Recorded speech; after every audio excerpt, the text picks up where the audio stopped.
Norse Code, the #1 podcast for your Minnesota Vikings. I am your host and producer. My name is James Pagashnik.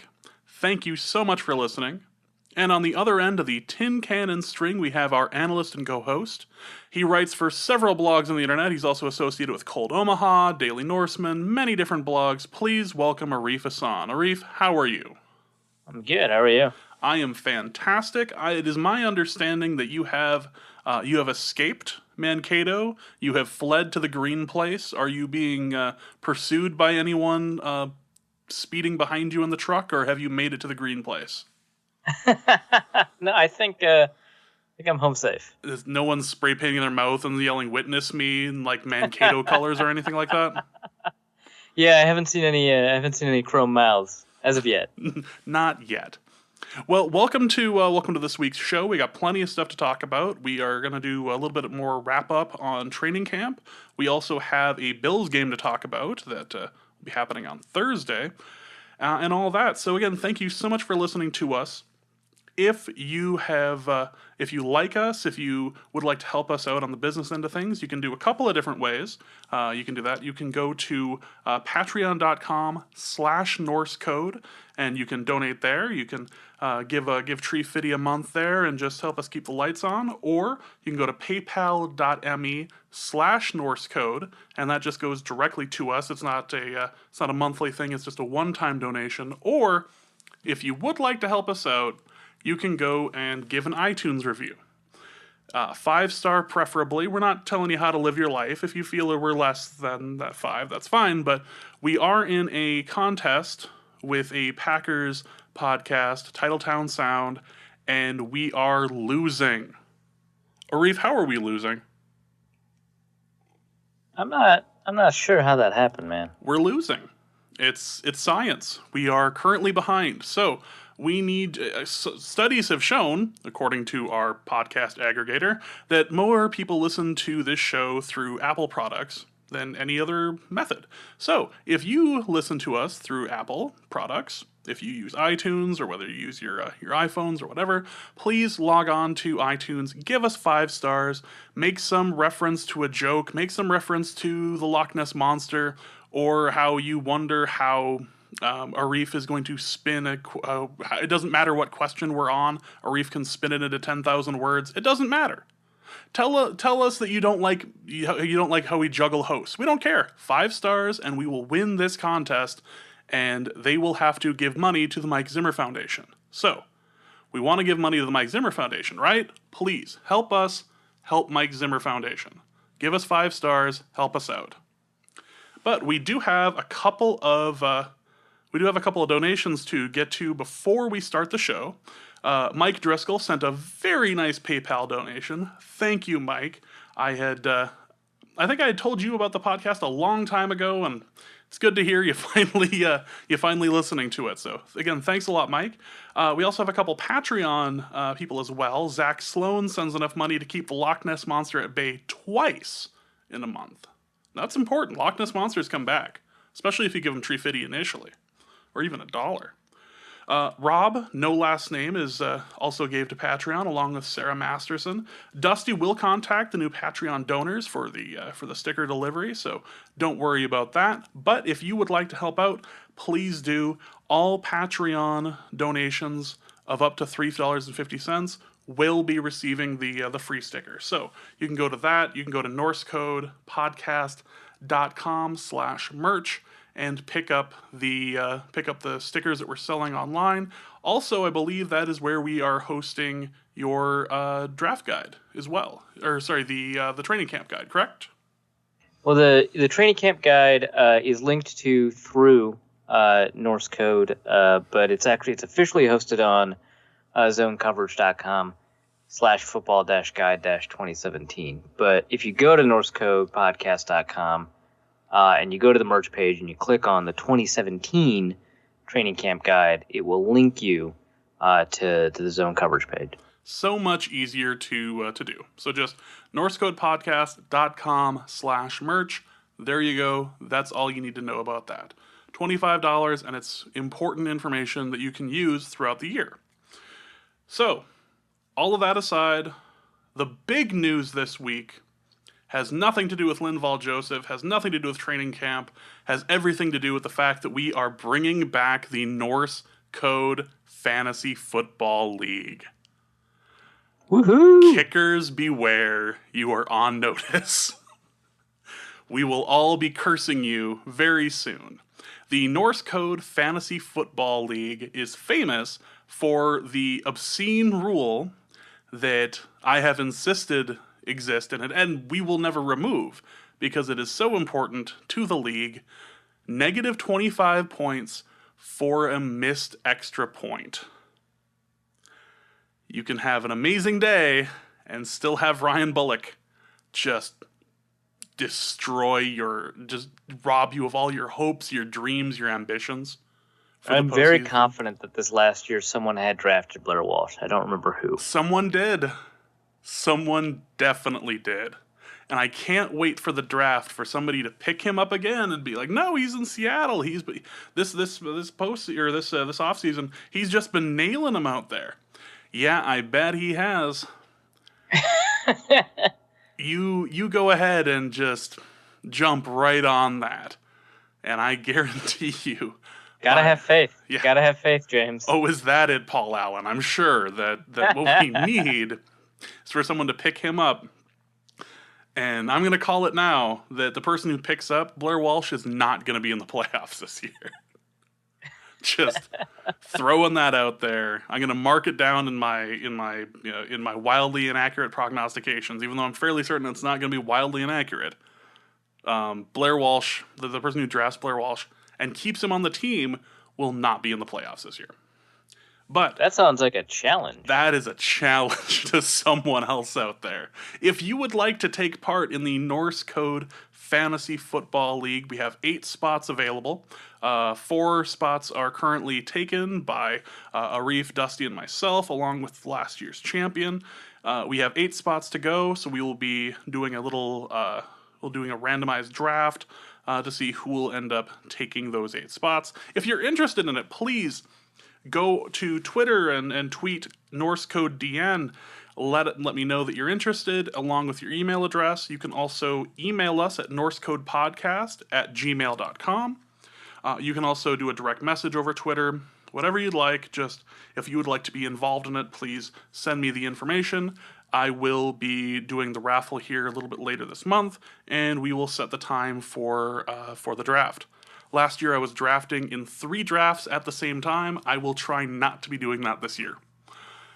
That was difficult. Try 3 auctions at the same time. I did that once. Oh God.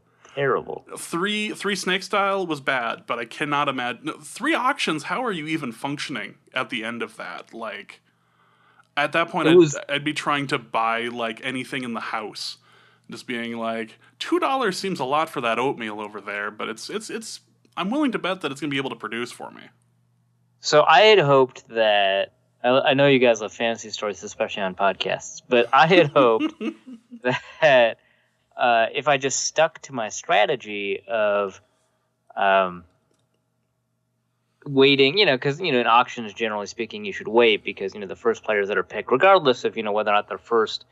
In a snake style draft or whatever, are almost always people overpay for them. That's just kind of how auctions work because people are impatient. And I had figured, hey, if I wait on all of them, it'll be very easy to make decisions. I could just leave this alone for a while.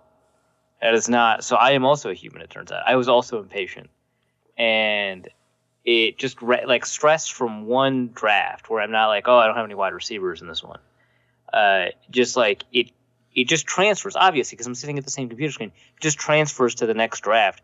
And so at about, I want to say the midpoint, before the midpoint of the draft, I was buying everything, and I was left with like $0 on all of them. At the end of the day, you're just like, why do I have Danny Woodhead on 3 teams?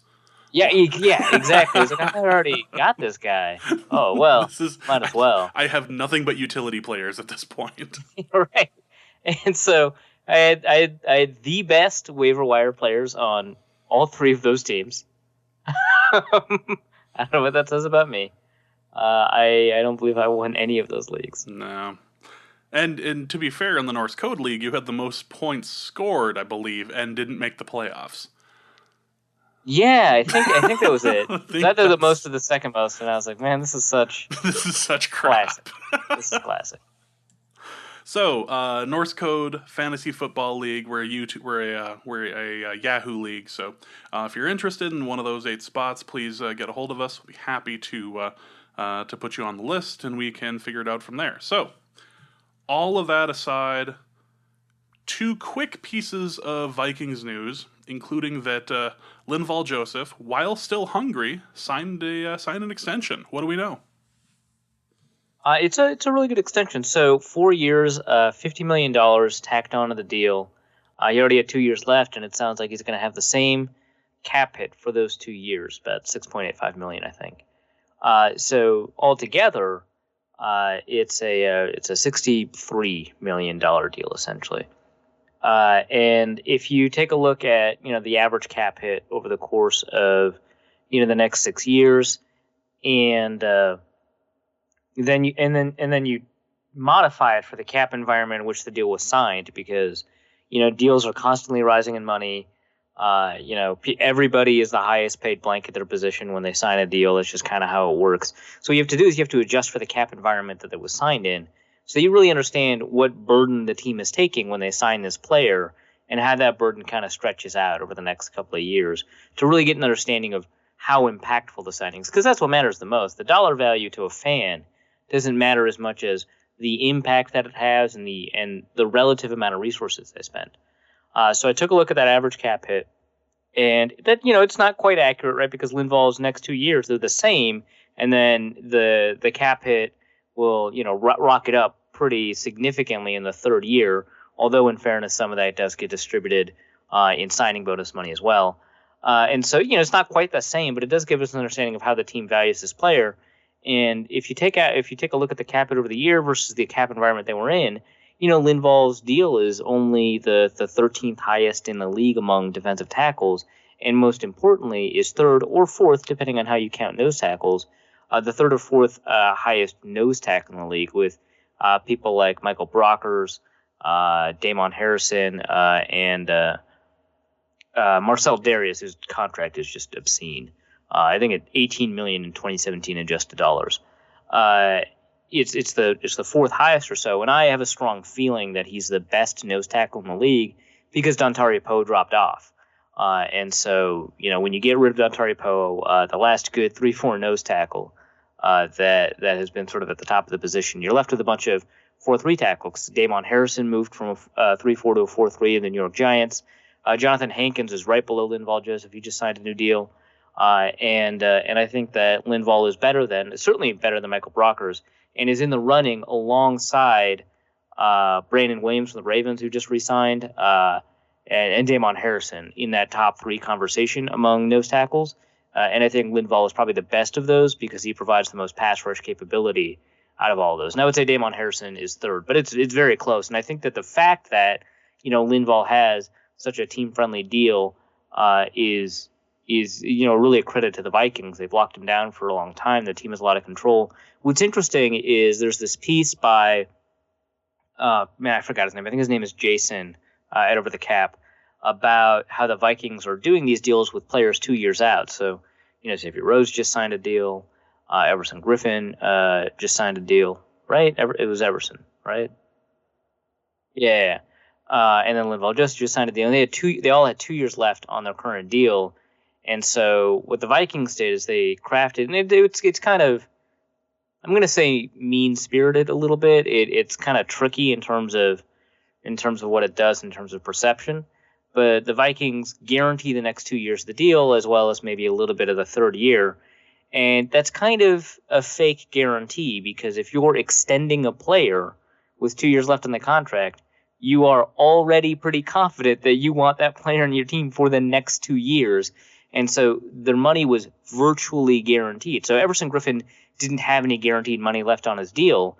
But, I mean, the Vikings guaranteed we're going to pay for that. The only difference, of course, is in terms of injury, right, where the player does get some security with regards to injury. And the injury guarantee is even higher than the guaranteed. But the player was not going to be cut for the next 2 years. That's why the Vikings were willing to extend them. And so it's not a practical guarantee. It's a virtual guarantee. And the Vikings have been doing a lot of this. It allows the agents to advertise really high amounts of guaranteed money in the deal. And it doesn't really change the security that the player has in a macro sense. It does change it in a small sense with regards to injury and stuff like that. And so it's kind of sneaky. I'm not going to say it's dishonest because, a player can figure that out for themselves. An agent can figure that out for themselves. But it does give the Vikings a little bit more negotiating leverage, which, depending on whether or not you're thinking about it from like a management perspective, which fans tend to think of team decisions from a management perspective, that's a great idea. From a player perspective, it's a little hinky. Well, certainly could be worse. They're not lying. Yeah. The fact that we ended up sewing up 3 defensive players that were big parts of last year's team is really important. And the fact that we have it set up like this could lead to some additional questions about how we're going to end up handling the offense, which we'll actually handle in a mailbag question a little bit later. So we've got that. The other, I don't want to call this news because it's not really news, but Matt Khalil threw some shade at the Vikings organization this week, saying that he is, for the first time in his career, he is playing for a coach that demands excellence. Is that what was said? This is the first time I've played for an offensive line coach that has demanded excellence. That's it. Yeah. So, just a reminder, folks, that Week 14, Sunday, December 10th, we will be at the Carolina Panthers at noon on the CBS television broadcast network. If you would like to, if he is still functioning and not injured, and you would like to see Matt Khalil's excellence as a turnstile, you can watch it. Again, CBS, Sunday, December 10th at noon. Should be fun. He should be an excellent turnstile. I cannot wait to see. It's been so long since the Vikings have seen an excellent offensive tackle. I think Vikings fans will really relish this opportunity to see an excellent tackle when they play the Carolina Panthers. I know. It's two Khalils in one, and one of them's useful. Fantastic. Yeah, so I'm sure that he demands excellence. I just don't know what Matt Khalil is going to give him. Moving on to training camp stuff. You just left Mankato, and while you were there, the Vikings released the unofficial depth chart. Any surprises? There were some, eyebrow raisers. Nothing like enormously surprising. To me, some of the stuff that stuck out were Rodney Adams was listed ahead of Stacey Coley, not directly but indirectly. Isaac Frichte was listed ahead of Stacey Coley as well, and that didn't really track with what I had been seeing in training camp. I thought that Coley was by far the best of the, I want to say bottom of the roster receivers, but the best of the non-Michael Floyd, Jarius Wright receivers. So, it goes Diggs, Thielen, Treadwell, Floyd, Jarius Wright, or something along those, those 5, right? And then of the 6th receiver candidates, I thought Coley was by far and away performing the best, and Isaac Frichte was listed ahead of him, and I believe Rodney Adams then concurrently, because he was listed around the same spot, was listed ahead of him. Although when they updated to include Moritz Behringer, I think that Behringer was listed ahead of Rodney. It was weird. The receiver depth chart is weird, and that was interesting to me. I still think Coley has the inside track to being the 5th or 6th receiver for a number of reasons. But the thing that also got me was that the punt return depth chart had, I should have the depth chart in front of me so I can better talk about this, but whatever. The punt return depth chart had Rodney Adams well ahead of Stacey Coley, which that doesn't make sense to me at all because Rodney Adams has been terrible at catching punts and fielding punts in camp and in the spring. It's been a consistent issue for him. I don't think he's ever returned a punt at South Florida, and it's very difficult to do. I remember asking Mike Prefer about this, and it's just punts are just a whole different beast because kickoffs, they tend to be kicked in the same way end over end, and you can kind of predict their trajectory by looking at the first half of the kickoff. That's not true for punts, and the nose could be pointing in different directions. They can be kicked in different styles, and so on and so forth. It makes it really difficult to catch, and Rodney Adams hasn't really mastered it. Stacey Coley looks really smooth catching those punts. Not that it matters. Marcus Shells is going to be the punt returner, but I thought it was interesting. Beyond that, I thought the fact that there were some places that were listed as ties and some places that weren't were kind of interesting. You take a look at the center battle. Nick Easton's listed ahead of Pat Elflin. And I'm going to keep on pronouncing Pat Elflin's name wrong. I think it's Elfline, but I like saying Elflin. But he's listed ahead of Pat Elflin. It's not listed as a tie, but if you take a look at the weak side linebacker spot, Edmund Robinson and Emmanuel Lemur are listed as ties. And I don't really know why that is. Both of those positions feature players that are switching reps with the first team. Both of those positions feature players and not just in team drills, in individual drills as well, feature players that have had their highlight and lowlight moments in training camp at that position. But then, they decided not to do that. So I'm not really sure why that is. We're going to see, Elflin take snaps to the first team in the preseason. So I'm kind of confused about that. It doesn't matter. The most interesting tie had to be Kyle Carter and Bucky Hodges. Kyle Carter has had a very good camp, and I didn't think he had a very good camp last year.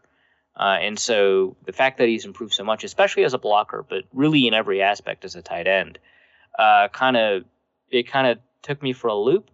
You've got some questions. I was talking to this about, with Sam Ekstrom, my colleague at zonecoverage.com/ColdOmaha, and he was like, well, sometimes when teams do that, they really want to say that they like Kyle Carter more. They like this player more than the player that they drafted, but they don't want to, make waves by making it news. And I don't think that's quite accurate, because at the end of the day, Bucky Hodges he's very popular, but he's still a 6th round pick. And so having a guy who was already on your team, albeit on the practice squad for a year, ahead of him, I don't think that's, that controversial.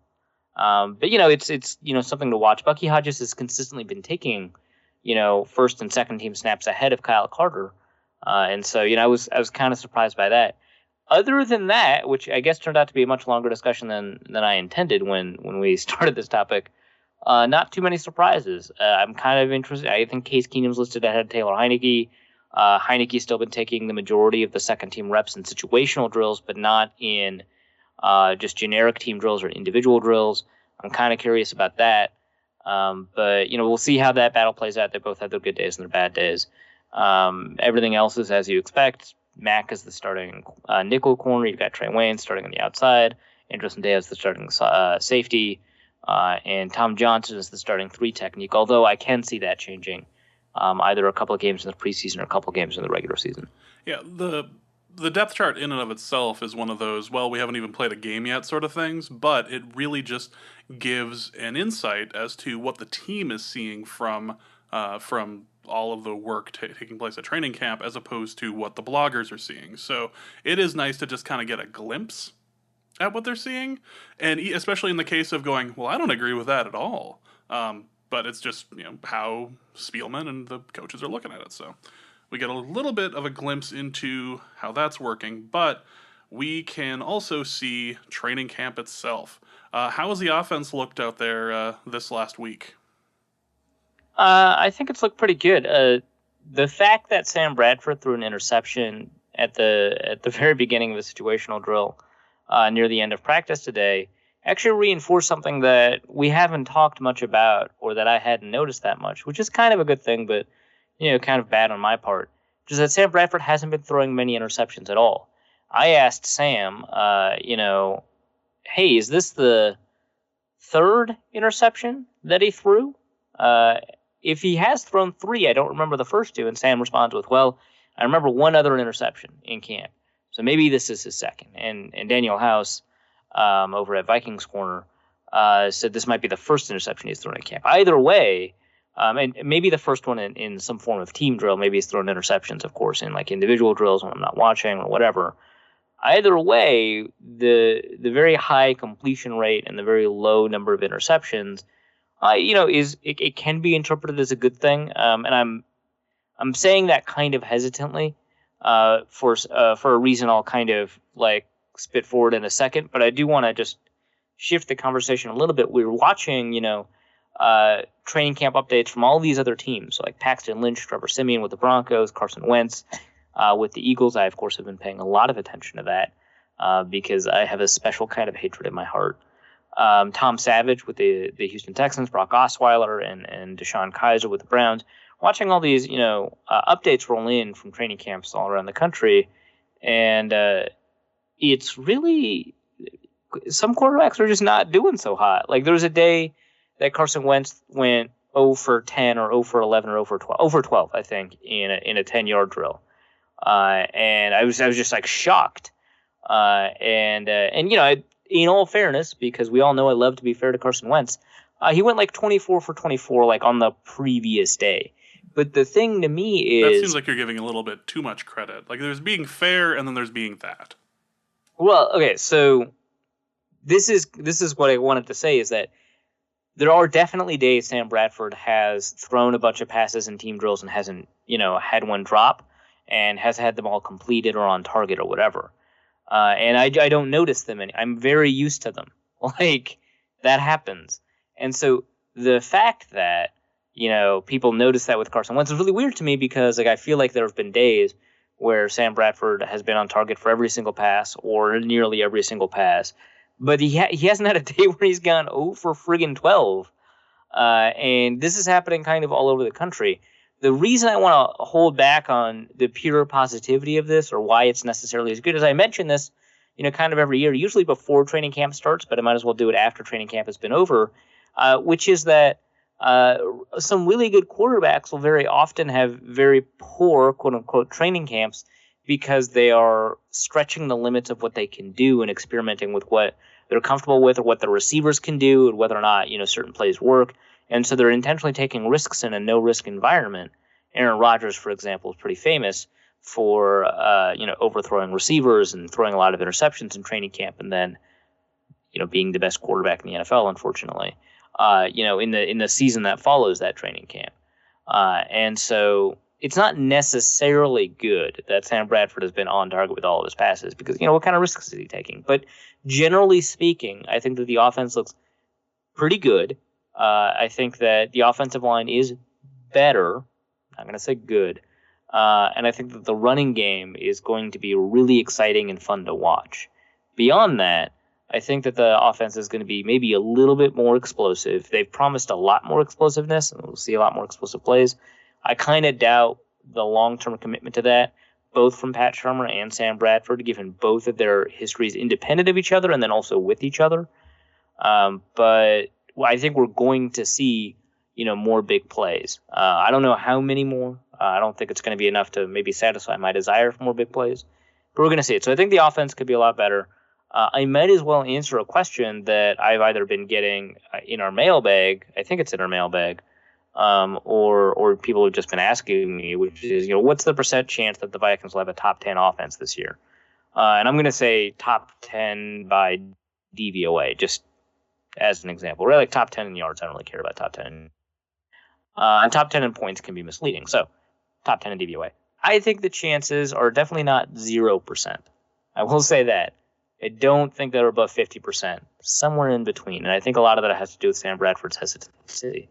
So I'll say fairly high, considering where they were last year and the past couple of years, maybe 15, 20%. A 1 in 5 chance would be pretty good. 1 in 6 chance would be pretty good. So somewhere there. It would imply that we have some form of a running game, likely. Which right, and I'm very happy with how the running game has developed in training camp. Yeah. So along your point as to you know, quarterbacks taking chances, are you trying to say that the Jets' Christian Hackenberg is like just a pioneer of taking chances out there? Like he's just like the gambler? Well, you have to evaluate training camp. The news coming out of Jets camp, especially involving Christian Hackenberg, has just been almost akin to like a war crime. How terrible his days have been. I think this reminds me of a draw play comic that I will not describe because I'm not awful. I'm just going to link it in the show notes. That it has to do with the Jets and tanking. It's phenomenal. I'll link it in the show notes. Shout out to Draw Play Dave. Yeah. I will. Okay, so I will say this: you do have to evaluate quarterbacks in their context because remember, a bad quarterback is going to look bad in training camp. That's how it works. A good quarterback might look bad in training camp, and there might be reasons for it. But a bad quarterback looks bad in training camp, so you have to balance those. Yeah, I think Carson Wentz is bad. So when he looks bad, it's the truth, and when he looks good, it's a lie. And anyone who has listened to the show over the past, say, year and a half should at least recognize that that's kind of where you're at. Let's talk about the defense. How has it looked over the past week? Has there been any sort of surprises over the past 7 days? So there's something about the Vikings defense that fans just inherently trust. I totally get that. And when we hear about this defensive line, it might be the best defensive line in the NFL. By the end of the year, if they end up being the best defensive line in the NFL, I wouldn't be surprised. They're a phenomenal defensive line right now. And the way that Daniel Hunter have been playing and Everson Griffin have been playing, I don't care that the tackles that they're up against are both undrafted free agents. I just want to put that out there, that have been on practice squads. Like, that is, they're both practice squad undrafted free agents. They are better than typical undrafted free agents by a significant margin. I think Rashad Hill, for example, can develop into a starting tackle, and if not, will be a very, very viable backup offensive tackle. And Mike Remmers is a very good run blocker who's had good moments in pass protection, especially in 2015. He's also had historically bad moments, especially in the Super Bowl that followed the 2015 season. But I think even after you adjust for the fact that you're up against guys that are maybe not the best pass protectors in the NFL, they look phenomenal. And so when you hear that, you're like, well, the secondary is really good. Those linebackers are really good, especially if Anthony Barr is healthy. And if the defensive line got even better, then the defense is going to be better. And I totally understand that. But I'm a little worried that the secondary, I'm not going to say that they are just yet, but I'm a little worried that they might be a little worse. And that's not just because, Trey Wayne, you're going from Terrence Newman to Trey Waynes, which I think is going to be a downgrade. I think the 2016 version of Terrence Newman is going to be a lot better than the 2017 version of Trey Waynes. I also think that based off of Terrence Newman's play in camp, that the 2017 version of Terrence Newman would be worse than the 2017 version of Trey Waynes. So I'm not saying put Terrence Newman in there, because I think that he's beginning to fall off that cliff. But I'm saying that we're going to have a downgrade at that position. I also think that Mackenzie Alexander's had a pretty solid camp, is not as good as Captain Munnerlyn. So we're going to see a bit of a downgrade there. I think that Andrew Sendejo looks better. I think that Harrison Smith looks really good. That's fine, but when two of the three cornerbacks that you're going to rely on have downgraded, I think that the defense is going to downgrade. And I think that also we shouldn't just assume that Anthony Barr is going to be his 2015 self. If he's his 2016 self, then you've got a big problem. And I am pretty confident that no matter what happens, there's going to be an upgrade at the will linebacker position, because I have thoughts on Chad Greenway. But, it's... You do? The hell you say? Are you saying that now that he's gone, the coaches are going to demand excellence? For the first time. I think I think we're going to see some upgrades of positions, but that doesn't mean we're not going to see some downgrades of the positions or regression at some positions, right? Like Eric Hendricks had, it's very difficult to describe how good of a year Eric Hendricks had, but he had a friggin' great year. He had an amazing year last year. And if he is one of the top 10 linebackers in the NFL next year, he might still have regressed a little bit. And decreased in his quality of play. He was really good last year. And so we could see regression in some form. Or we could see, Anthony Barr get better than last year, but not get quite as good as we expect him to be. And so I think the defense is going to be good. They were knocking on the door to being a top 5 defense. They were a top 5 defense, depending on which measure you look at. And I think by DVOA, for example, I think they were 5th. So top 5, right? The defense has been getting better every year. They went from like 28th to 21 to 9th. Like, it's, really good stuff. But I don't know that they will get better. At some point, it's not like always a straight rocket shot to 1. I mean, you're going to dip a little, and maybe this is a year that they dip, and I think that they've not been playing as well as they should be, despite the fact that the defensive line is playing better than ever. So I'm worried about the defense. I don't think the defense will not be, I don't think the defense is going to be like bottom half by any reasonable stretch of the imagination. I just know that the defense is going to be such a significant part of why the Vikings would be successful. If they are successful this year, then any dip in their level of play is going to be really big for the Vikings, as opposed to any dip in the offense's play. Well, whatever, right? Like, the offense just has to do enough that the defense isn't overtaxed. But if the defense isn't doing enough, then I think you've got some problems, and you've got a potential 10-6 team becoming an 8-8 team. So that's what I'm worried about by the defense. I think that they're going to be a top 10 defense, but if they're a top 4 or 5 or 3 defense, if they're a top 3 defense, that's much better than if they're a top 8 defense. Much, much better. So that's why I'm worried. I'm not going to say, they're going to be bad. They're not, but I'm a little worried. Are you trying to say that we cannot be in the same situation that we were last year, where we were just hoping that the defense picks up 14 to 21 points per game, and as a result we end up winning because no one can overcome that? Yeah, right. I remember pointing out hey, all these defensive scores are unsustainable, and someone got in my mentions. Why? Is it because it's literally never happened in history? Chill. So it turns out not a reliable stat. We cannot. Yeah, right. And they're like, who's to say it can't happen in the future? And I was like, yeah, you're right. It could. It won't. And then it didn't. Yeah. And, it's a very painful vindication when you're right about being pessimistic about the team you cheer for. Well, we can't seem to score any on offense, but as long as we get those 21 points guaranteed every game from the defense, we'll be fine. It'll just work itself out like it's supposed to. Pork never goes bad. It'll be fine. So we have a game. We have a game to preview? We have a game to preview. Thursday night, we are playing the Bills. I wonder... So, who's going to be... Are we going to be starting Bradford right away? Are we going to be starting Bradford? I know Murray has said that he will not play. Is not going to push it on his return. He is practicing, but he's not going to play in the game. What should we be looking for in Game 1 of the preseason against the Bills? A little bit of the stuff that we just talked about in terms of the offense and the defense. We're looking for on offense. We're looking for explosive plays. We want to see if they're going to be incorporating that into their game plan. Obviously, with only 1 or 2 series with the starters, it's not going to be this great sample by which we can draw. But if they want to make a statement, that's something that they should at least draw up. And if Stephon Diggs is downfield and he's well covered and Bradford checks down, that's fine, right? The biggest issue is that Bradford would check down when his primary read deep downfield was open. But if it's not, don't force it.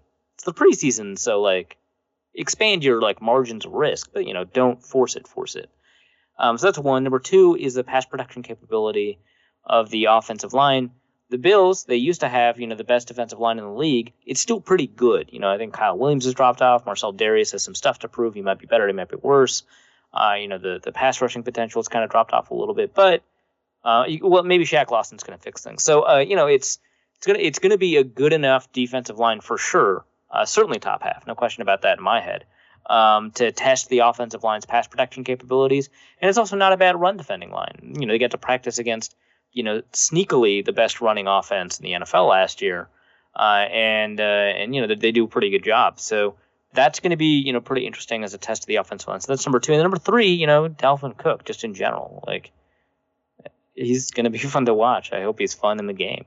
So yeah, those are the 3 things on offense. And on defense, I want to see, Xavier Rhodes has been having a pretty, poor camp. I mean, he got an interception today, but, for the most part, he's been having, pretty whatever camp. Is that going to translate? Is it not? Whatever.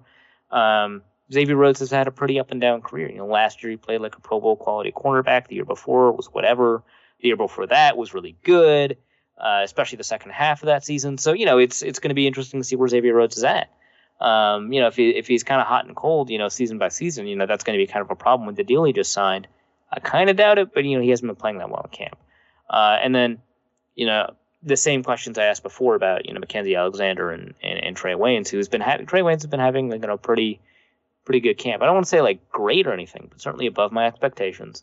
And he could be interesting to watch. So that's those are the 2 things that I'm kind of, watching on defense. Or that's one of the things I'm watching on defense. I also kind of want to see, what's happening with the linebacker battle.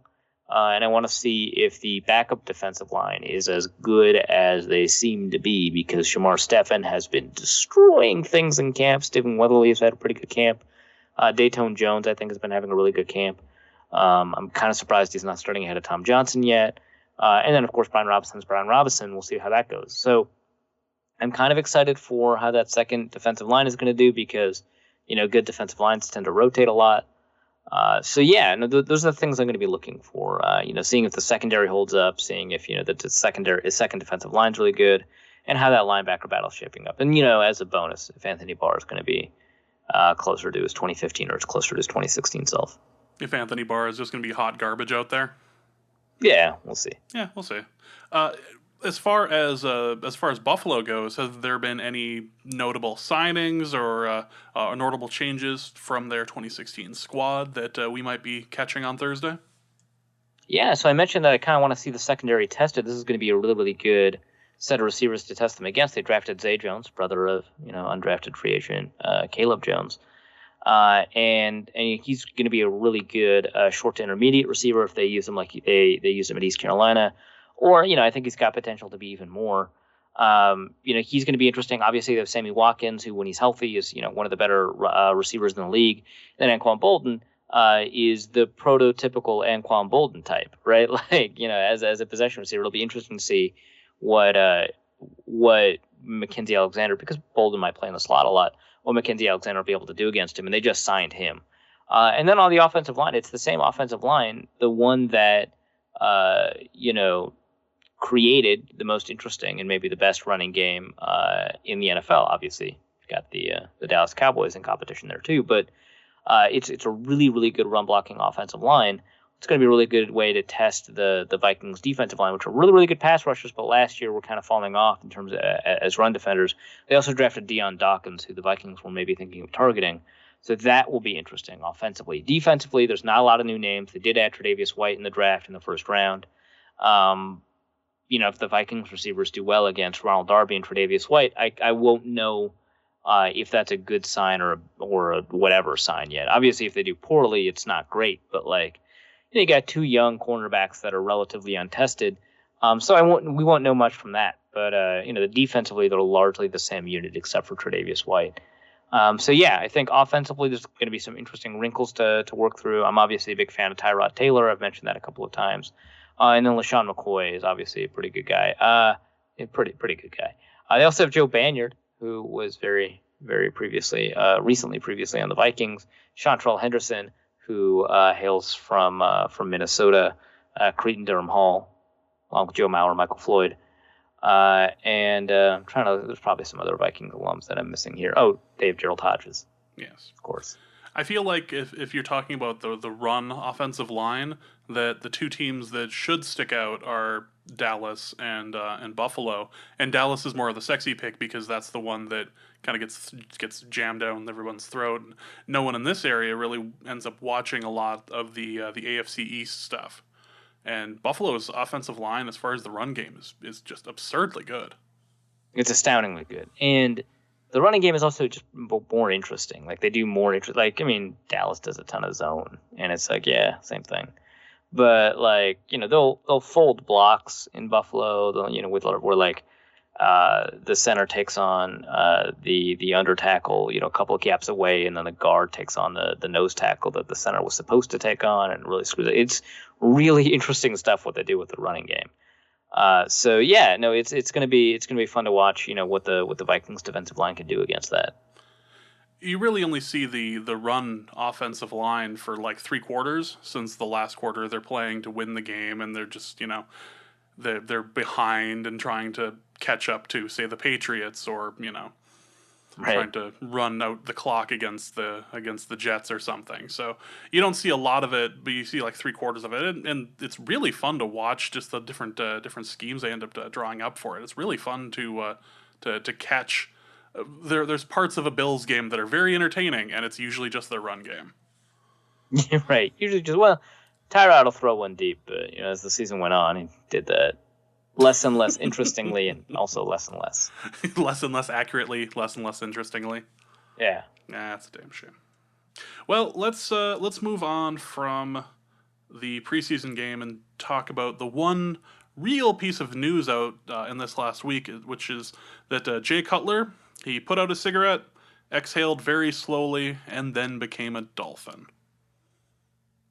Yeah, I'm not going to edit that. I think that's exactly how that took place. I'm partially stealing a great joke on Twitter, which kudos to you, sir. But so Jay Cutler is a Dolphin now. When asked about his opinion of Jay Cutler, Ndamukong Suh said something along the lines of, "Well, he never really complained when I hit him." He would just get up, move on. He'd never grumble about a bad hit or something. He would just get hit and move on. So I respect him for that. So Jay Cutler has the respect of Ndamukong Suh. That's a positive in the locker room. good for Jay Cutler. That's very positive for him. Sage Rosenfels put out an interesting article today about how Jay Cutler is set up to succeed in Miami. What do you think about that idea? Sure. I didn't read the article, but I think that the reasons in my head that he would be set up to succeed probably have a lot to do with Adam Gase, how he had his best year with Adam Gase, and Adam Gase is there, and he's very familiar with the offense. The offensive line should be better in Miami than it has been for a while, which is not difficult. But, as a Vikings fan, I can't really throw stones with regards to offensive line play. And Devontae Parker is about to break out like he is about to break out every year. So I imagine those reasons were brought up. But like every year, Devontae Parker is just right on the edge. Right on the edge, just like Josh Gordon is right on the edge of getting reinstated. Just right there. Just waiting for one minor misstep, and then that's the end of the season. But it was basically about Adam Gase being brought into Chicago as the QB whisperer, and then immediately getting stolen by another team. And Jay Cutler just kind of being there, left holding the cigarette, as it were, just going, "Wait, what the hell? That was going really well." That sentence, "this was going really well," may not have been said, because that's not something I can ever imagine Jay Cutler ever saying. Right. It would be more like, what the hell? That wasn't awful. That wasn't terrible. I'm just going to sit here and pout for a little bit longer. I wonder what's going to end up happening out there. I mean, Jay Cutler famously has been kind of a punching bag in the NFC North, not just from pundits, but from like linebackers who have just cut through that line. I mean, I remember watching a Sunday Night Football game that was almost as violent as the boxing match Hagler versus Hearns, where it was just one sack after another after another. I think it must have been the Cowboys just sacking Cutler left and right, like the most sacks ever in the first half of a game. And he just went, "Oh God, why?" What's the as far as like offense, or as far as linebackers go in the AFC East? He's playing with Suh. Who else does he really have to worry about in that division? Well, I mean, there's the Bills, who I mentioned, have the potential to have, either an above average or very, very good, pass rushing unit. Again, Shaq Lawson should be able to do, a lot of interesting stuff. And then there's New England, who, they get sacks in a bunch of different ways. Like, it's New England, you kind of just trust them. I mean, like Rob Ninkovich just retired there, but that is not as important. Trey Flowers is really developing as a pass rusher. Former Chicago Bear Shane McClellan's there. I don't know if he's going to do much, but it's worth noting. Donta Hightower's really good rushing linebacker as well. And Malcolm Brown should be a pretty good defensive tackle. It's not an elite unit, but New England always finds a way to create sacks. And then were this 5 years ago, the Jets would be really interesting to watch from that perspective. And they do have two really good linemen, Leonard Williams, Muhammad Wilkerson, and then also Sheldon Richardson, who I believe is going to be suspended for one of their games. I don't remember. Or one of the other ways around. But I kind of have less trust in them to generate sacks. So I don't think that the pass rush is as fierce in the AFC East. It's still pretty good, but I don't think it's as fierce in the AFC East as it was for a while when Jay Cutler was in the NFC North. The Vikings, and then with the Packers, you had Clay Matthews, and for a second, Mike Neal and Jay Cutler, intersected. And then the Lions, for a long time, you had to deal with, Kyle Vanden Bosch as well as Ndamukong Suh. And so I think that was maybe a better set of pass rushers he had to deal with. Well, at least he plays with Suh, so he at least doesn't have to deal with that. So he's got that going for him. Yeah. His indifference, he has to be in on the joke, right? Like, that his just utter indifference to life is just a walking, talking meme at this point. Yeah, he has to. There's no way. You have to think he's at least somewhat aware. Like if he had full awareness, he would actually have the pack of cigarettes rolled up in his shirt sleeve or something, or like have just a loose one hanging out behind his ear, just waiting for the end of it. What did he say at the end of Like his? during games? Yeah, well, not even during games, but during the opening press conference. But sure, during games works too. Just hanging out, just has it ready just in case. Yeah. Well, let's go to the mailbag. We got a couple of really good questions, and the first one we want to talk about comes from Alex Goebel, who asks, coming out of camp, who among those could realistically be traded, yield the highest return? So, what can we get the most for per player? Like, who would be likely to be traded versus how much we could get for them? It's really difficult to tell who would likely be traded. A lot of people were floating, for example, Teddy Bridgewater rumors after the Dolphins were trying to figure out how to get a quarterback, and that didn't make any sense to me because the point was to get a guy that could play pretty quickly. Teddy Bridgewater is obviously not that guy. But, other than that, realistic trade options, this is more Andy Carlson's game than mine. He loves throwing out trades that I wouldn't even consider. Everson Griffin, for example, is one that he brings up fairly often. And I don't think that there's any likelihood that a guy that just signed an extension is going to get traded. Maybe Brian Robinson. I don't think you're going to get a ton out of him because he's near the end of his career. I want to say he's worth a 4th round pick, but because he's so close to the end of his career, I think he's worth more likely a 6th round pick, which is not great. Barr's not likely to get traded. Kendricks is not going to get traded. So it's kind of difficult for me to figure out who could be. Latavius Murray just signed. Otherwise, he'd be an interesting trade option just because, Bishop Sankey's been playing so well in camp. He might as well. What about Jarius Wright? Yeah, he's been the rumor kind of floating around for a bit that he'd be traded, even though he had just signed. But I feel like, especially with Michael Floyd's suspension, that they kind of like his reliability. Has been featured a lot more in camp. Doesn't seem to have a penchant for driving drunk and hitting people. Right. That's hasn't shown that character flaw yet. Yet, right. And I think Andy's floated Kyle Rudolph's name a lot. And no, he just finished a year where he was I think he was tight end 1 in fantasy football. And he had a pretty good year, something like 800 yards or something like that. First time in ever that he's crossed 500, so he's not likely to be traded. And I think the Vikings, as much as they like Kyle Carter, probably don't have enough tight ends where they can feel comfortable doing that.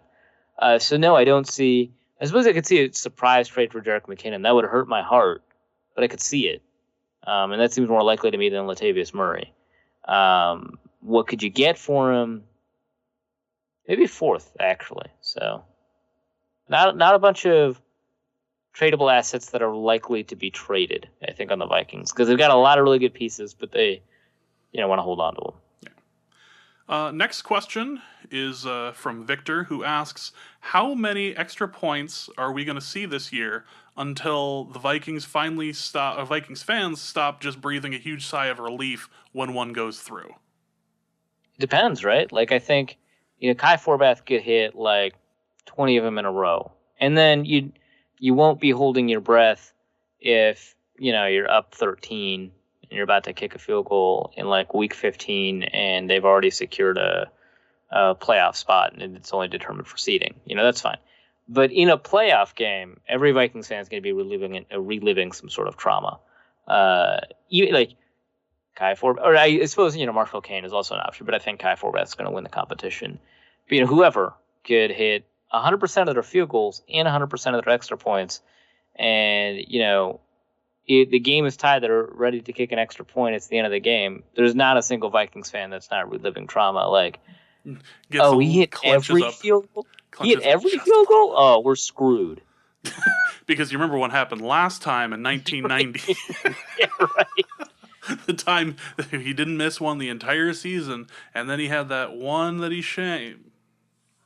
No. You can miss one during the regular season, please. Yeah, so I don't think there's ever going to be a point where, in a high pressure situation, that Vikings fans won't be uniquely reliving some form of kicking related drama. in high leverage games. But I think that Kicking related trauma. That sounds like the worst punk band that plays the Turf Club on a Thursday night. I was thinking like it would be a hospital wing dedicated to soccer players, but I like yours better. It's I think that after about like 10 straight makes in low pressure situations, Vikings fans are probably not gonna be like watching with like beaded eyes. But I think that a high pressure situation comes up and you're like, it's this again, huh? Same stuff, different day. Damn shame.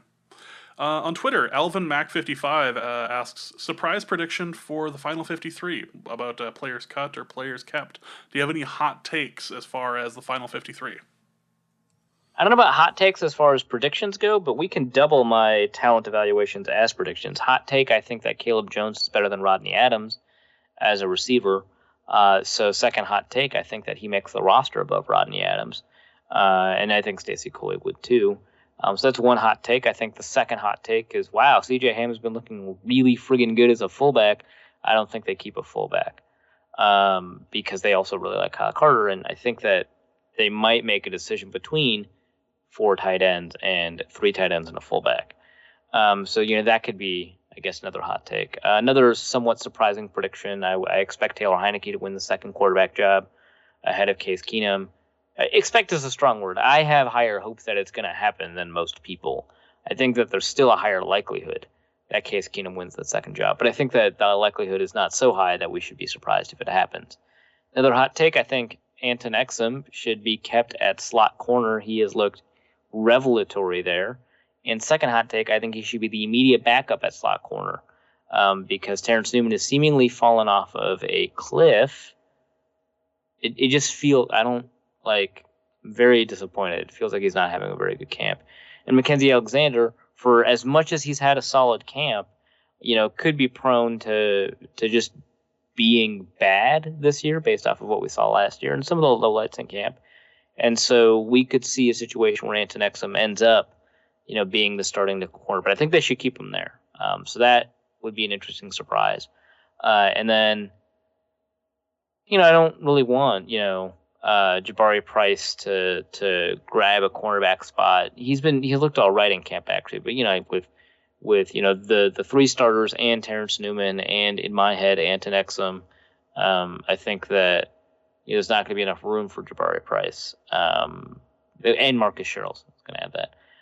Maybe keep Terrell Sinkfield. He's probably only going to be a practice squad guy because of numbers, but God, he's been having such a good camp. So those are the areas I'm watching. I don't think there's going to be any hot take for linebackers or defensive linemen. I don't think there's any surprises there that I think is particularly more likely than other people do. So, yeah. About Terrence Newman, though, the story that's been coming out as far as the defense goes has been the regression or just falling off a cliff of Terrence Newman. Do you feel like this is a situation where, how some basketball players get in shape for the season by playing basketball? Like Shaq famously would be a little bit out of shape for November and December, and then by January he'd be kind of working on all fronts because he'd been playing basketball to get in shape. Do you feel like something like similar might be happening with Terrence Newman, where he's maybe taken a little bit off? It's likely his last year, and that he's going to kind of play himself into the position? I think that would be more interesting to discuss if he did that last year. But he had a really, really good camp last year. So much of the story surrounding Terrence Newman over the past couple of years is how he consistently stays in shape and what he does and why he plays like a much younger player and all that. And, it very much revolves around, this work ethic and constant working out and stuff like that. So I kind of doubt that to be the case. But you always hope. Always hope. Next question is from Ian on Twitter, who says, who is one person who, according to reports, had a surprisingly good camp, but wouldn't surprise you if they still struggle on Thursday? Trey Waynes? I'm sorry. Unless I just get on players. It's not I was really gonna fair. say if you were a certain anthropomorphic hoodie, I would have expected Treadwell to just come out right before I finished the sentence there. I've been really down on Treadwell. I was not a big fan of the pick. I was kind of surprised when they did it, and I think that it is super unlikely that after a rookie season like that, any player is going to be able to turn into a consistent producer. But I think it is more likely that his in-camp production will translate into NFL production than Trey Waynes's. It's difficult to say why I have that impression. Like, I don't have like a statistical or like rigorous, like, these traits translate, these don't historically or whatever thing. But I'm worried that, for example, Trey Waynes is 186 pounds. I'm worried that, hey, they didn't try bodying him on sharp breaking inside routes. Whereas with Treadwell, you get to pick your battles as a receiver. As a cornerback, you don't. And so I think that there's a pretty good chance that Treadwell is much more likely to translate. I'm just worried about Wayne. A lot of people think, for example, that Wayne's had a pretty good year last year, and I think he had a really awful year with one really good play against the Packers that I still think was thrown at him. A lot of people justifiably think that it wasn't, and that he made the play fine. But people are talking about the number of picks he had last year, and one of them was like a gimme at the end of the second half against the Panthers. And he was picked on constantly in that Green Bay game. His pick wouldn't have saved the game were it not for the fact that he gave up a game-leading touchdown. So, I think that he actually had a pretty poor year last year, so I could see him falling off pretty quickly. Next question is also from Ian on Twitter, who asks, also, am I a bad person for not trying a pot pie until I was 27? It really depends if you've had opportunities to have pot pies and you've turned them down. I understand that in every individual instance when maybe that has happened, something that you like and legitimately know to be good has appealed to you more. But at one point, you have to take the suboptimal choice just to have something new. If you've not really had many opportunities and you haven't gone out of your way to find those opportunities, no, you're not a bad person. But if you've turned down those opportunities, you were clearly immoral. I don't know if it necessarily makes them a bad person that they haven't had a pot pie by age 27. I might have done something similar, but I made the conscious decision to go out. Buy the dollar pot pie or something. You try it at least. I can't condone the action, but I can't say that you're a horrible person for it. I'm not going to damn you for it, but I just did, and I stand by it. I would say, among the frozen foods, pot pie, surprisingly good. Whatever.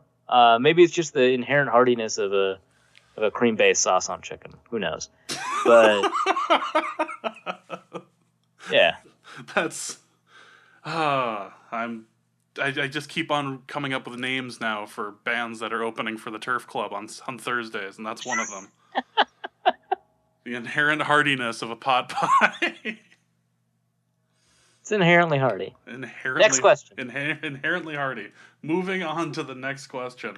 Andrew Frazier on Twitter asks, could the Vikings have left Murray on the PUP until week 6, and would his contract have told like Teddy's? I was wondering if that was an option. So, one, I don't think that would be a particularly smart decision because you don't want to play games with every player's contract. Two, I don't think it'd be a particularly strategic decision because if he's ready, you want to score points and he's a goal scorer. Three, no, actually, that's not allowed. The reason being that rule only is in effect for the final year of a player's contract. And Michael Floyd has, I believe, a 2-year deal with the Vikings. Certainly a multi-year deal. Actually, this one is about Latavius Murray. Sorry, I meant Latavius Murray. Yeah. I was thinking Latavius Murray. I said Michael Floyd. Gotcha. Next up, Miles Swami asks, are there any negatives to locking in the defensive contracts, i.e.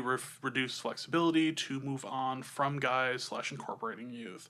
Sort of like we were talking about earlier with the fact that we've signed up, we have 3 extensions now for big defensive players. Does that reduce our flexibility to move guys in?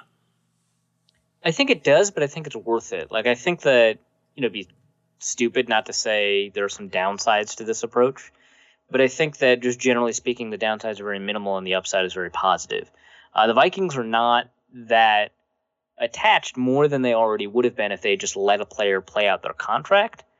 Because, again, they only guaranteed the parts of the deal that we were already going to let them do. And so they prevented them from hitting free agency by signing a player that they like. But, it was a player that if they were going to hit free agency, they were going to have them for 2 more years. So there's not that much reduced defensive flexibility. And I think that the risk of that defensive flexibility hurting them was very low because those players, they have a reasonable expectation will continue to be good for at least the length of the guaranteed portion of their contract.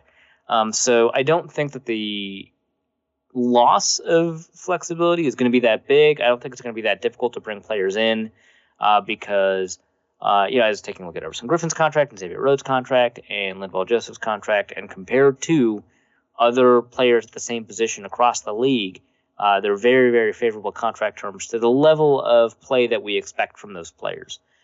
So, we expect Everson Griffin to be a top 8, edge rusher, maybe top 10 if you're a little bit more pessimistic like Andy. He's getting a contract that is cheap for a top 8 edge rusher. Maybe you expect, Linval Joseph to be a top 5 nose tackle. He's getting a contract perfectly commensurate with that. I expect him to be a top 1 nose tackle, and certainly he's cheap within that regard. And if you expect Xavier Rhodes to be a Pro Bowl quality cornerback, he compares contract to other Pro Bowl quality cornerbacks when they signed, and his is extremely cheap. So I think that it's not that much a reduction of flexibility, and certainly it's got some pretty great positives. OPM on Twitter asks, is the apparent improved offensive line run blocking during camp a result of the defense still having issues stopping it, or are they really better? I think they're really better, and they were up against some of the same people that they were up against last year, and they didn't look nearly this good. The biggest difference, of course, is Danielle Hunter, who I want to add is an extraordinarily good run defender. In fact, I retweeted out a PFF tweet that talked about Danielle Hunter. I think he has the highest run stop percentage among 4-3 defensive ends in the NFL. It's a little bit, gussied because, he came in on passing downs, and he's being compared to people who are there for every down. And then also, of course, he was rotational. Not rotational as much as a lot of other defensive ends because he backed up both defensive end spots, so he had a high number of snaps anyway, but he was still a rotational defensive end that came in on rushing down. So his run stop percentage is going to be a little bit higher on significantly fewer run stops. So, that's maybe he's not really what I'm just saying is he's probably not the best run defending 4-3 defensive end in the NFL, but I think that his name deserves to be in that conversation among one of the best run stopping defensive ends. He's pretty fantastic at it. And so he's the biggest addition, and that's an increase in run defense capability. I also think that the biggest worry that you have is someone like Tom Johnson getting pushed out of the pocket. Maybe he's not a good run defender. We saw it a lot of times during the season, especially after week 5, that Tom Johnson would get pushed out of run plays, and maybe that's who they're looking good against. But they're also looking good against Linval Joseph, who I think phenomenal run defender. They're looking good against Everson Griffin, who I think is a very good run defender. His statistical contributions to the run game are not nearly as strong as Danielle Hunter's, but I think that he is an extremely good run defender. So, no, I don't think it's because the defensive line, because they had issues stopping runs, especially up the middle last year. I don't think it's because the defensive line is poor. I think the offensive line is genuinely a good run blocking unit, and they look better in camp as a run blocking unit than they did last year when I think the defensive line had a lot more questions with regards to that. Zen Cupid asks, is there a way that the Vikings keep Dayton, Shamar, TJ, and Jaleel Johnson on the roster? Yeah, I think so. The roster projection I did on Purple for the Win with Luke and Eric and BJ Rydell and Drew Mahowald. I'm sorry, Drew, I don't know how to pronounce your last name. And I'm missing... Oh, Yinka. Sorry, Yinka. The roster projection that we collectively did together, we basically agreed that the Vikings were going to keep 5 defensive tackles, 4 defensive ends. And those 5 were, Linval and Tom Johnson, TJ in the tweet. Shamar Stephan, the backup nose tackle, Jaleel Johnson, the backup nose tackle and 3 technique, and Dayton Jones. So, yeah, no, I think it's certainly possible and, in fact, likely. Next question is from Steve PA27, who asks, is there a place on the roster for Elijah Lee? There was some buzz early, but not much of late. I think the buzz has died down not because Elijah Lee has been playing poorly or that he has not been making as many splash plays, but more it's pretty clear that the Vikings aren't moving him up the depth chart when they've had ample opportunity to. And so you kind of want to ramp down your expectations when, hey, a linebacker is injured and you can move someone up as a response, and they choose not to move him up. They chose to move Ben Gideon up instead, which I understand, especially given how Gideon has been playing. So I think Lee's been looking really good. I don't think that there's a good chance, that he makes the roster. Of course, if they keep 6, maybe they IR Kentrell Brothers. So I don't think, his injury is like season ending, but maybe they do. And that gives them room to keep 6. Maybe, he makes a practice squad or whatever. But I don't think that there's a ton of chances. I don't think, for example, they'll keep 7 just because they've got such an interesting set of problems with defensive back and defensive line that I think they're going to take some hits in a linebacker. So I don't think they can keep 7. It'll be difficult for them to keep Elijah Lee. All right, next question is from Hunter Magnus, who asks, what is more likely, 4 tight ends on the roster or a fullback and 3 tight ends? I think it's more likely that it's 4 tight ends on the roster. That's what we predicted on that roster prediction show. That's what I predicted earlier in this show. I do want to add that, hey, CJ Ham has been looking really good. So I was more confident of that before we entered camp. And I should be even more confident of that given just how good Kyle Carter has looked. But CJ Ham has looked really, really good at fullback, better than Zach Line ever has. And so, I mean, maybe I can walk it back, that likelihood, or I could walk it back a little bit. I still think it's more likely they'll keep 4 tight ends, but maybe I move that from, pretty likely to don't be surprised if I'm wrong. That sort of change in expectations. That sort of adjustment. Right. That hedging. There you go. Hedging. That's what we're looking for. Dave Swedjuk, apologies on the pronunciation, says there seems to be a lot of hype for the team this year. Is it truly warranted, or is it just trying to find reasons to be hopeful? Is there a lot of hype for the team this year?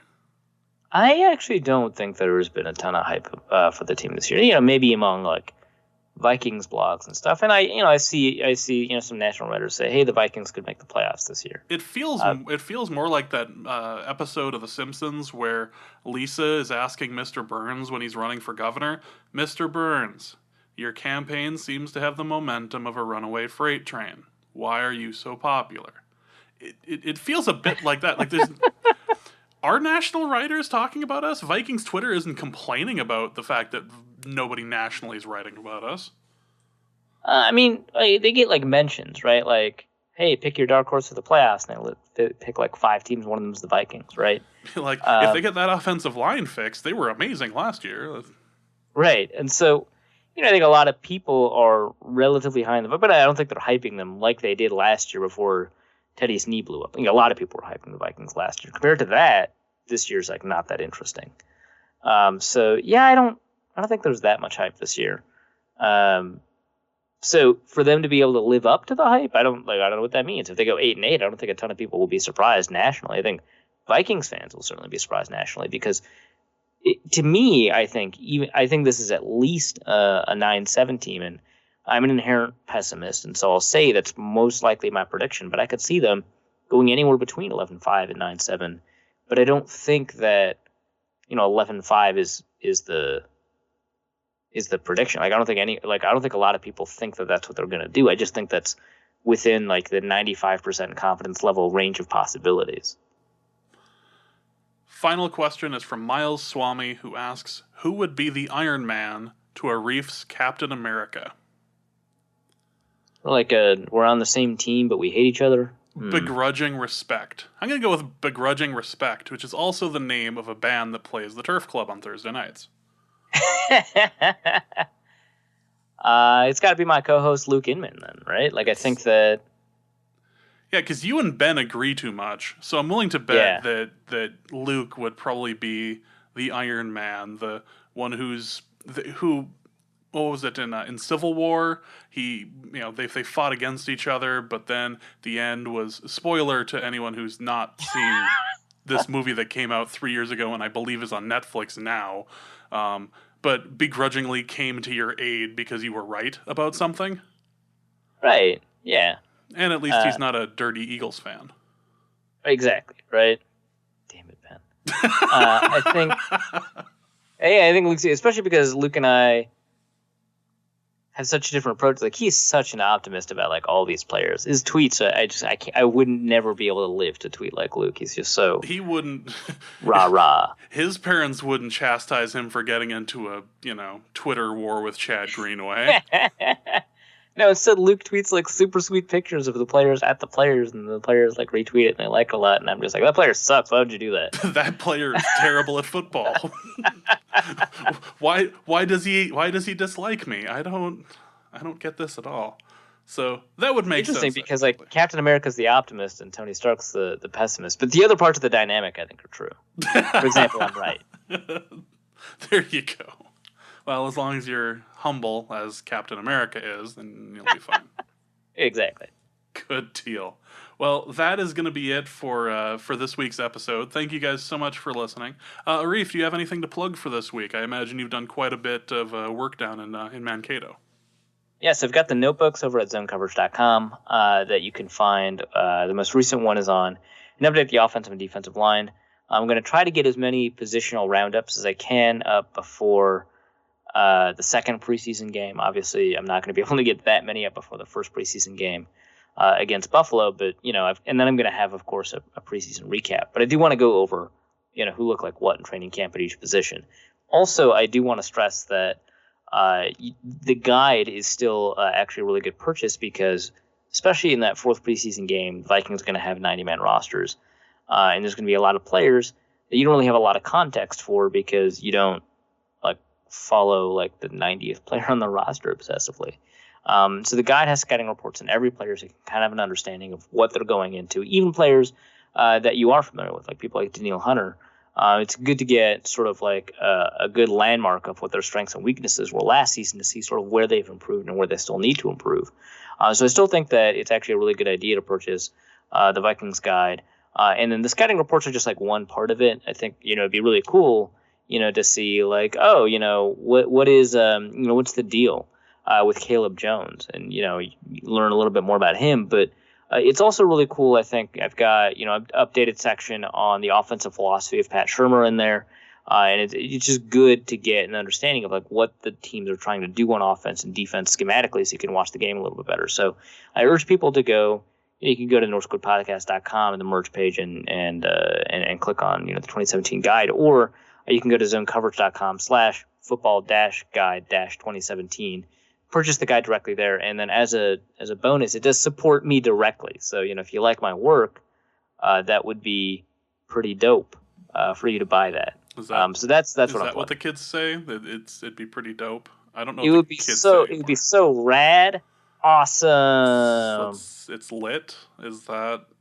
So I was going for 90. I was going for 90s Wild and Crazy Kids. I'm going for the guy in his mid to late 30s in the club, looking very confused and reminding himself why he doesn't go to the club anymore. That's a different kind of lit, dude. That's a way different kind of lit. That's the I should be in bed watching Netflix form of lit. That's right. Frankly, that's the best kind of lit. I need to be in a room with as few corners as possible lit. As few corners as possible is also, we're going to move on. So, if you hear value in the last hour and a half, if you like the show, you can help support the show in a couple of different ways. You can go to patreon.com/Norse Code. It's like an NPR pledge drive sort of thing. It's you can pledge a certain amount per month. We appreciate anything you're willing to give us. Tree Fitty helps keep the Loch Ness Monster at bay. We always appreciate that. If you would like to go to paypal.me/Norse Code, that also goes directly to us. If you would like to help us even further, you can please go to iTunes and give us a 5-star review. Help us win this contest with Titletown Sound. Give us 5 stars. Tell us how much you like us. Tell us that you like the fact that we're going to be doing 2 shows a week again, coming with the regular season coming up. Anything you like, just give us 5 stars. We appreciate it. You guys have really stepped up quite a bit over the past couple of years. We really appreciate that we are an ad-free show, that we don't need to worry about ad revenue or anything. We go directly through you guys. We really do appreciate it every month. So thank you once again. And that is going to be it for this week. So we have the game on Thursday. Please enjoy that. We will be back next week with a recap of that game, a preview of our Week 2 matchup, and the cuts and everything that's kind of transpired from there. So for Arif, for Dusty, my name is James. Thank you guys so much for listening, and we hope that on Thursday we will be just a little below average. And see you next week. Norse Code is the largest and only division of Norse Code LLC. You can find Norse Code on the Daily Norseman, SB Nation's Vikings blog at dailynorseman.com. You can also find it on iTunes, Stitcher, Google Play Music Podcasts, or wherever else fine podcasts are aggregated. Our Vikings blogger extraordinaire and generally useful human is Arif Hassan, who can be found on Twitter at Arif Hassan NFL. Our intrepid producer and occasional co-host James Pogachnik can be found on Twitter at Big Mono or curating the official Norse Code Twitter feed at NorseCodeDN. I'm your host with a firm grasp of the obvious, Dusty O'Connell, and my name is my handle on Twitter. If you'd like to donate a few bucks to the show, your one-time donation can be made at paypal.me/NorseCode, or a recurring monthly contribution can be made by visiting patreon.com/NorseCode. Please visit our website, norsecodepodcast.com, where you'll find links to our Facebook and YouTube pages, along with the episode archive and some other good stuff. And any questions or comments that won't fit in a tweet can be emailed to norsecodepodcast@gmail.com. And on behalf of the entire Norse Code staff, thank you so much for listening. Our formula is this. We go out, we hit people in the mouth.